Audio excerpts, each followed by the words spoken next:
Welcome. This is Brett with Spark Up Dance, and today we're talking about dancing to the beat of the music. So, this is talking essentially about the very basis of musicality. A lot of times, this is the very first thing that I actually teach students before I teach them anything else about dancing. It's all about hearing the bass rhythm of the music, the booms and the ticks, no matter how subtle they are or what instruments they're being played from. The other thing about this is why is this important?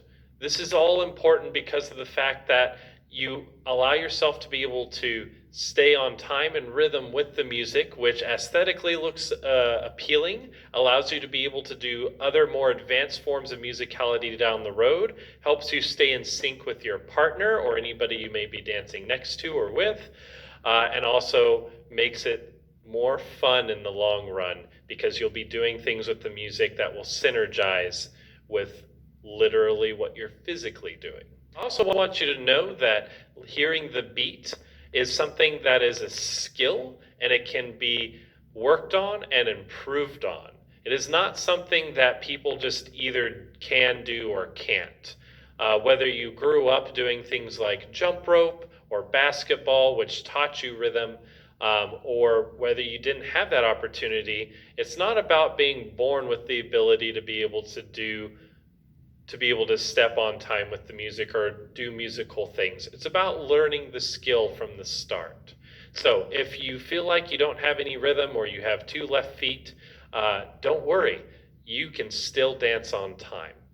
Also, we'll be going over later about hearing impairments and what you can do about that to help compensate for any hearing loss you may have had. All right, let's get to it. Okay, let's be very specific about exactly what our goal is here. So, when we hear the boom sound or the tick, when we're going for the boom, whether it's my hand or my feet, what I want to be doing is I want to be essentially hitting the boom as soon as my hand touches the ground here. So everything in the air is silence. And then when my hand actually makes contact with the floor, the B of the boom, boom, is essentially what I'm aiming to hit. So it'll be quiet, quiet, quiet, quiet, quiet, quiet, quiet, boom. Now, if my hand comes down and it's quiet, quiet, quiet, quiet, and the boom hits first, boom, as long as my hand still comes down here at the then I'm still on time. I'm not as accurate as I probably should be, but I am still technically on time because my foot still hit while the boom of the sound was still going. So even if I go boom, and my hand's a little late, I'm still technically on time. But it's definitely preferable to have the hand on the ground, boom, right as the sound starts. Now, if you're actually looking at like rolling your feet or your hand here, what you would want to do is you want to hit the B of the boom, touching the floor, B, oom, as my foot comes down, versus going into these variations where I'm going boom, or like this, where I'm going boom, and then it coming down, or what our ideal is actually going to be boom. That's going to be our most preferable state in which we bring the hand or the foot down onto the ground.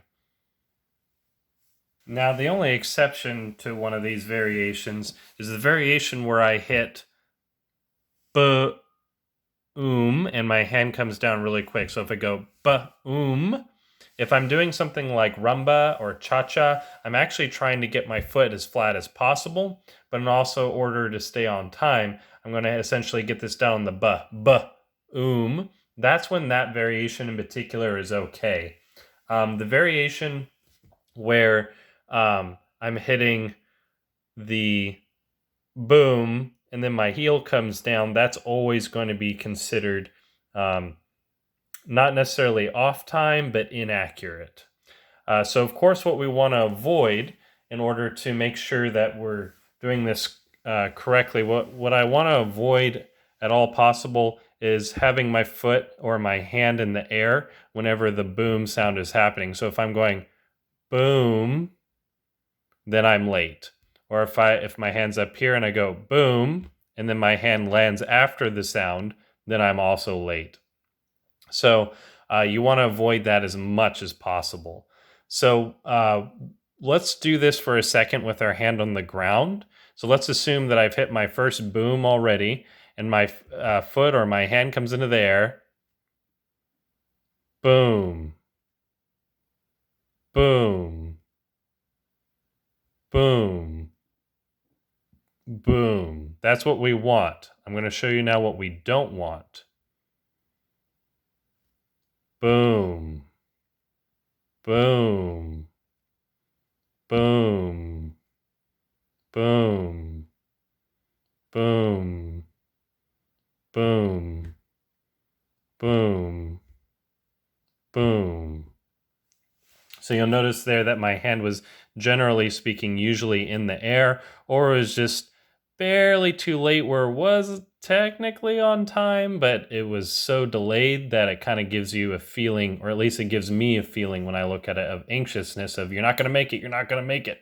So you always want to make it to the point where boom, boom, boom, where there's no anxiety of did I hit it or did I not? It's consistent. What we're going to be doing now is talking about the fact of just being able to time our movement with the sound of the beat. So there's something called, that's universally called a downbeat. And a downbeat is usually any type of really deep, hollow sound like a boom or a dong or anything like that. It doesn't sound very high pitched. It usually sounds pretty low, generally speaking.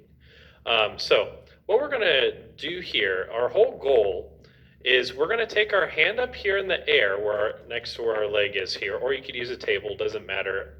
We're going to take the hand, and then every single time that we hear a boom sound that I'll be playing off of my phone here, we're going to slap our hand every single time we hear the boom. So all we have to do is go boom, boom, boom, boom. We're probably going to do this about 16 times. So let's go ahead and pull this up here. All right, I'm going to count to 8. As soon as, after I say 8, we'll get started. 5, 6, 7, 8.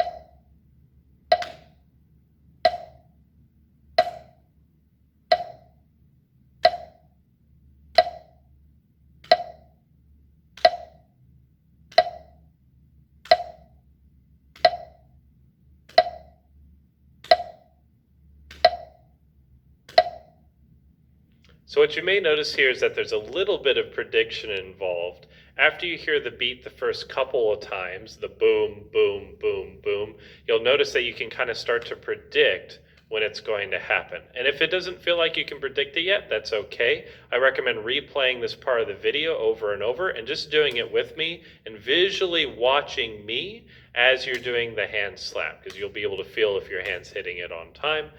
Or you can even stand back and watch us both at the same time with the slap. Let's try the same thing but faster. 5, 6, 7, 8.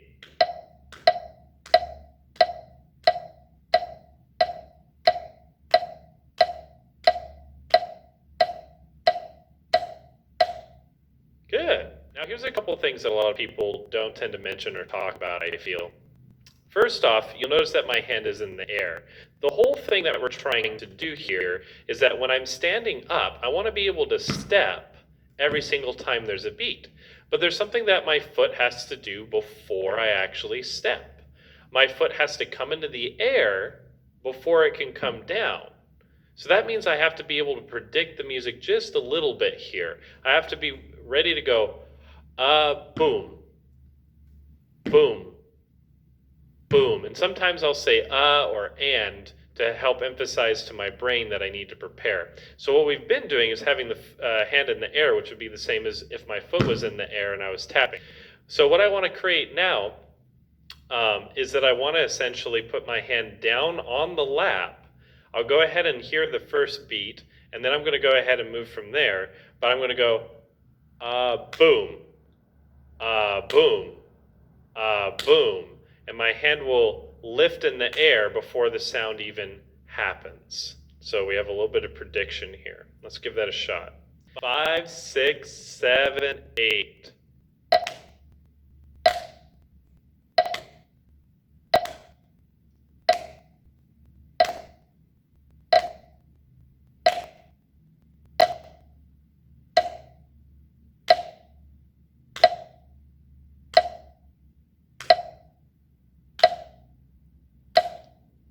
So you notice that my hand moved up even before the beat ever happened. So I am actually predicting the beat to a degree. Now we're on to our next part. We're going to be adding in the tick. So there's two sounds that happen back and forth. There's the boom sound, and then there's the tick, or in this case I'm going to use a clap. Usually some type of high-pitched sound, like a ting or a bing, anything like that. It's usually some type of high-pitched sound. So the way we're going to recreate that is I'm going to put my hand up here in the middle. Imagine it's its own steady bass. And I'm going to go boom, tick, boom, tick, doing the same thing we did before. So here you'll notice that I won't have to bring the hand up and down. It'll essentially go straight to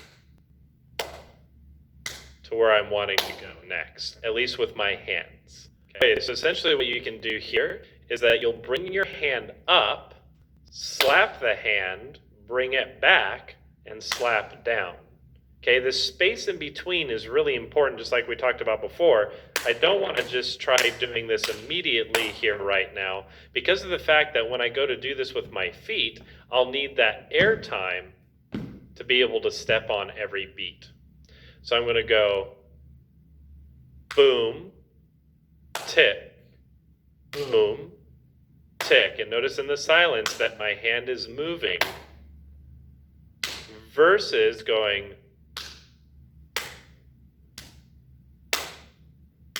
right? Then I'm not compensating for the airtime that I'm going to need later. So we're going to go ahead and do that for 16 beats, creating a tick sound with the metronome. 5, 6, 7, 8.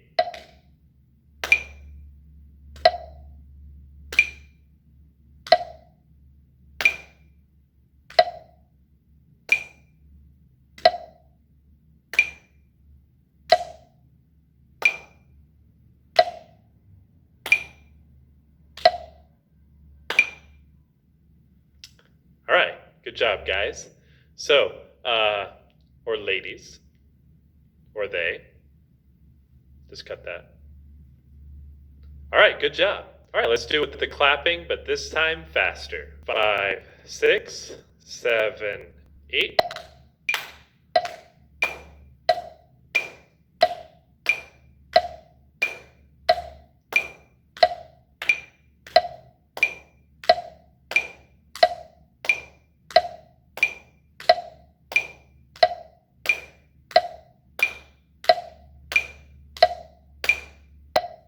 Okay, so now what we're going to do is we're going to go ahead and do the same thing we just did with our hands, but we're going to do it with our feet. So the whole goal of this, and musicality doesn't just happen in the feet, but that's primarily what we're going for. It's easier to try to do it in the hands first, from my experience, than it is to try to immediately do it from the feet a lot of times. So what we're going to do is we're going to go ahead and now transfer into doing it in the feet, because that's what we want to do in the long run. So this is mainly called just stepping on time. And it doesn't really matter if you're rolling your feet or if you're going flat-footed right now. All that matters is that when I want to imagine something like a button, okay? And there's a button on the ground. And when I'm touching this button, I'm trying to make sure that the button is pressed into the ground by the time I hear that boom. So I'm going to step on it, I'm going to go boom, boom, boom. That's the timing that a lot of people are looking for, or that will allow you to be able to stay in sync and do all those great things I was talking about earlier, is mainly being able to just get your foot on the ground at that time. So let's go ahead and give this a shot with our little metronome here, and do it with me. I'll have my back turned. Here we go. 5, 6, 7. Oh, sorry, I forgot to tell you. We're going to go ahead and step off to the side, and we're going to go left, right, left, right. And we're just going to step side to side. Okay? 5, 6, 7, 8.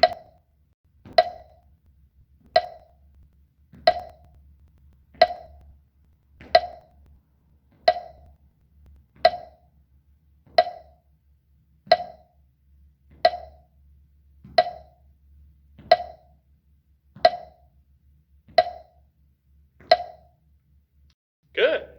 All right, let's do it faster. 5, 6, 7, 8.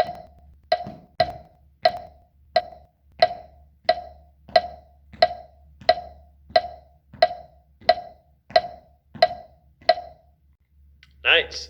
All right, so once again, just remember that we have to compensate for that air time. So even before I hear the sound, my foot's coming up in the air, boom.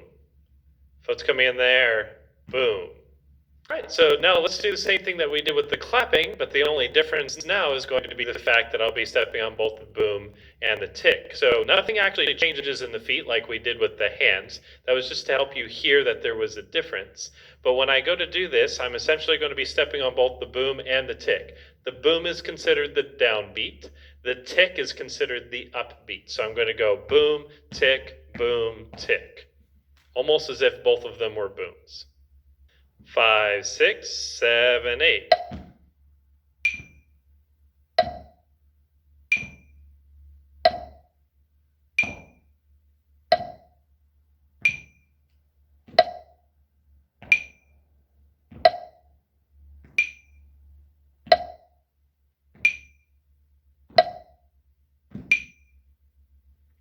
All right, so then the next thing we're going to do is double time that.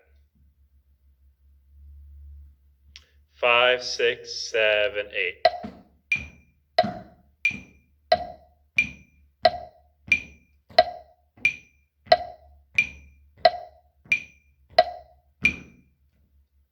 Good job. All right, let's talk about some tools that you can use to help you to be able to feel the beat or hear the beat. So one of the things that you noticed I was using earlier is a Metronome app on the phone. So if you have either a computer or a tablet or a phone or a smartphone, there are lots of apps that you can download that are free where you can actually listen to a metronome that just goes boom, tick, boom, tick, boom, tick to be able to practice to. You can even set the speed, how often it does it. Maybe it does multiple boom ticks in a row in like a different fashion. Boom, tick, boom, tick, boom, tick, boom, tick. But whatever you find out there will probably suffice just fine. When it comes to that. Now, if you don't have any of those devices, a lot of times you can go off and you can purchase a metronome like this little one here, where I can actually pull this little dial here, let it go.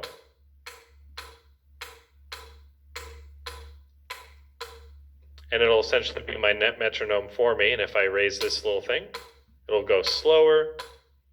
If I lower it, it'll go faster. So this is just a nice, really easy to use tool to allow you to be able to practice staying on time with the beat. What's important about metronomes is the fact that there's no other noises going on in the music. There's no going on while there's also the boom, tick, boom, tick. This allows you to be able to just focus on that one element. And then we'll get into learning how to multitask with all those layers another time. So the other thing that you'll see here is that I pulled out this little subwoofer. But if you have a speaker you can put your hand on, or you have a subwoofer of any kind, or even if you can take your phone and play music and place it like against your chest, or just hold it real tight and feel it in your hand. A lot of times when boom sounds happen, you'll feel the vibration of the boom, which will help you learn to physically learn and feel when that boom is happening. But essentially, you can turn on a metronome with the subwoofer, and you're just going to go boom, tick, and every time you feel the boom and the tick, you're going to take a step. Boom, tick, boom, tick. So I recommend doing that if you're having a hard time hearing it. Now, we're going to talk about the next part, which is what happens if you physically can't hear the boom or the tick. All right, so now let's talk a little bit about what happens if you can't hear the boom or the tick, maybe one or the other. So let's say, for example, this is what you should be hearing.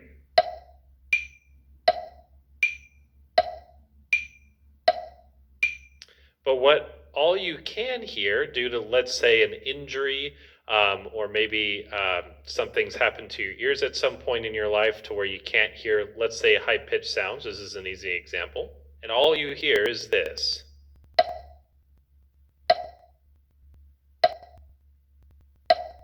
There is a ticking sound in the music, but all you hear is the boom.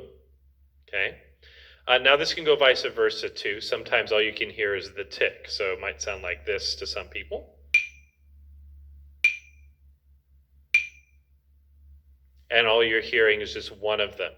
Well, don't worry, because you can do what I call filling in the blanks. Filling in the blanks is essentially taking what you're hearing and double timing it and going twice as fast. So if all I'm hearing is this, then I can fill in the gap by doing that twice as fast.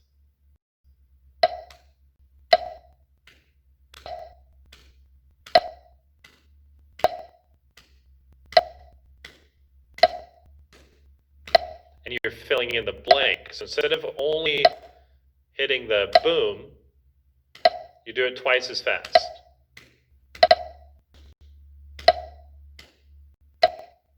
So even though you can't hear the tick,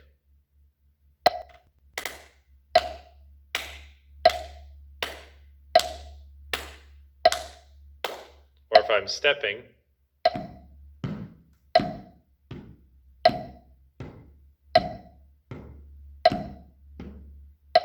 I can fill in the tick for myself. And same thing vice versa. If all I'm hearing is the tick,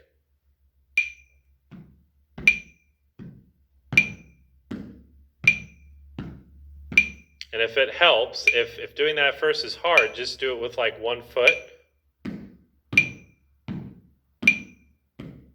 then alternate.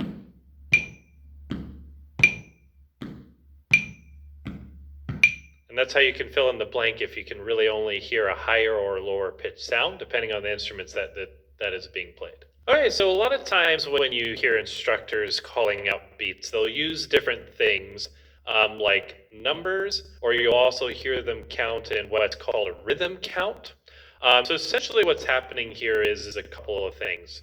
First off, if we're looking at a rhythm count, they're using the syllables of a word in order to count the beats.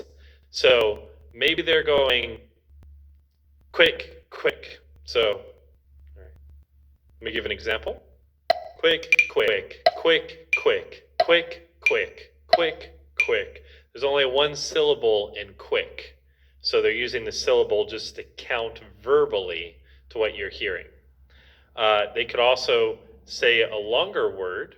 So let's say if quick, quick is me stepping on every beat, quick, quick, quick, quick, quick, quick, then saying something like a slow O and even adding a syllable will make it so that they're encouraging you to take one step, but then maybe hold a beat. And for more on rhythms, check out my rhythm section.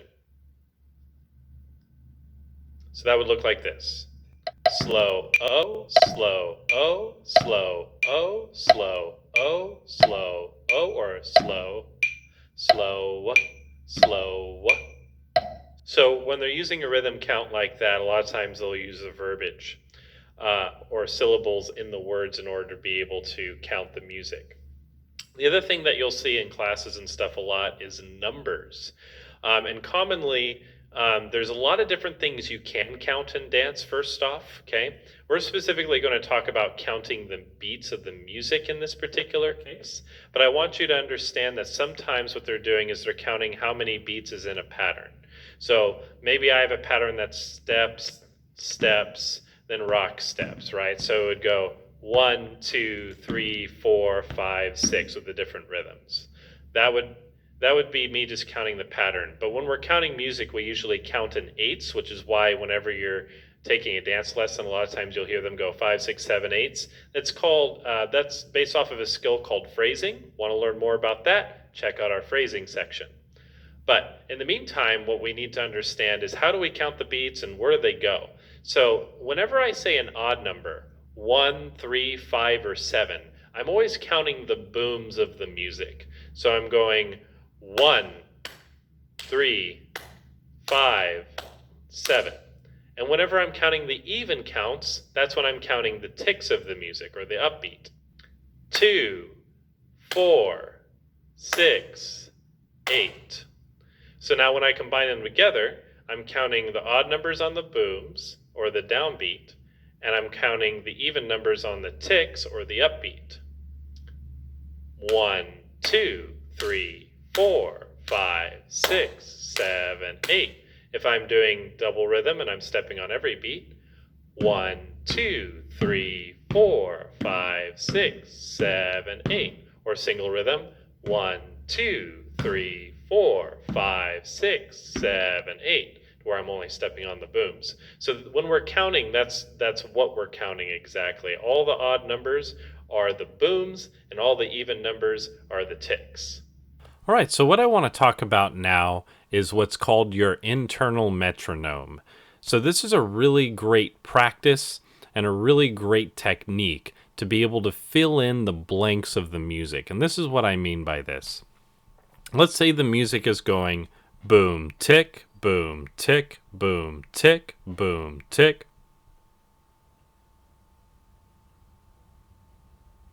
Boom, tick, boom, tick, boom, tick, boom, tick. And that nice staccato beat just goes away. So music does this all the time, where you'll hear a nice beat and then all of a sudden all you'll hear is the vocals, maybe some instruments that are really subtle, and you can't really hear that background beat anymore. And then eventually it comes back in and you'll hear that beat again. So this is a technique used to be able to fill in that kind of blank so that you can keep going even though that beat has technically faded away temporarily. Now, this also is a really great technique for being able to learn how to dance to music that doesn't have a really strong beat. So you start listening for the other instruments which are on rhythm technically, but just don't have that same staccato beat. Where you can start picking out little bits and pieces as to where the rhythm is, and you can use your own internal metronome to be able to keep pace and understand where the beat actually is within that kind of music. So let's go ahead and talk about what the actual exercise is. The exercise is essentially where we're just going to be stepping to a metronome, to the boom tick, and then all of a sudden I'm going to turn the metronome off. Then what we're going to do is we're just going to keep dancing to the exact same pace and rhythm that we were before, and then I'm going to turn the metronome back on so you can kind of check in and see if you ended up being on beat or not. So there will be a beat, then it'll fade away, you're going to keep that same rhythm, and then the beat will come back in for you to check in and see if you got it. All right, let's give it a shot. It's going to work like this. 5, 6, 7, 8.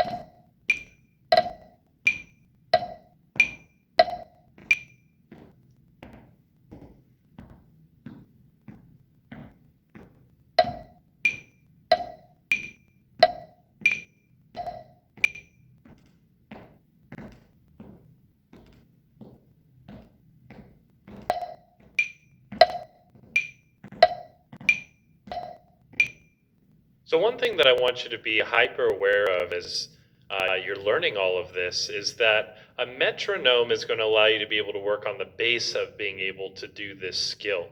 But the problem is that when we go to listen to music, there's a whole lot more going on in the music.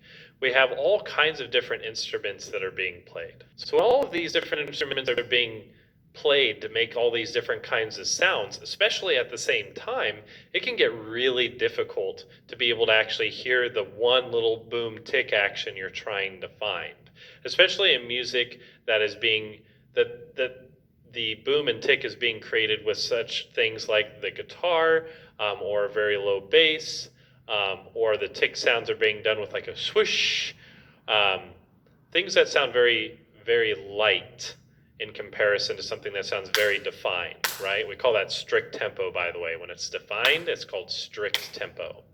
So you want to first practice with songs, of course, that are strict tempo and have very obvious boom, tick sounds to them. However, that's not always going to be realistic. A lot of times you're going to go out and listen to music that has all of this. So what do you do about it? Well, the best thing that you can do is try to train your ear to be able to essentially wash out all the rest for now. Once you're able to just stay on that boom tick and be able to filter out all the other noises and just focus on those two sounds, then you're going to be a lot more successful in just staying on beat throughout the whole dance. Eventually, you'll add on layers, and check out all of our musicality videos on learning about those additional layers when you get the chance. But those layers have to be based off of this first, because this is always most important, and then everything else is just essentially extra that you can put on top. So what I recommend doing is, first off, I have a drill here that you can follow along with, where we're going to go ahead and play the metronome essentially, and then we're going to add some layers on top of the metronome. And all I want you to do is essentially follow along and keep stepping with me and watching. Eventually, you shouldn't even have to watch me anymore, and you should be able to step on the boom tick action while all the other things are being added. But I'll slowly add layers about every 16 or 32 beats for you to be able to, oh, okay, there's a new sound, but I need to ignore that sound for now and just focus on the boom tick action. So here we go with that. 6, 7, 8.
So the other thing that I recommend is finding songs that have a very strong, definite boom tick, or even just a boom, boom, boom. Dances like hustle and West Coast swing usually have very, very definite sounding boom tick actions in them. Thank you so much for joining me on our musical journey today. It's been a lot of fun to be able to make this and do this with you guys. I hope this was very helpful. Please feel free to rewatch the video as many times as you need. This is a skill you can develop, and this is something that will allow you to be able to do all kinds of things with dance you never thought you could before. So thank you for joining us on this musical journey. We'll see you next time.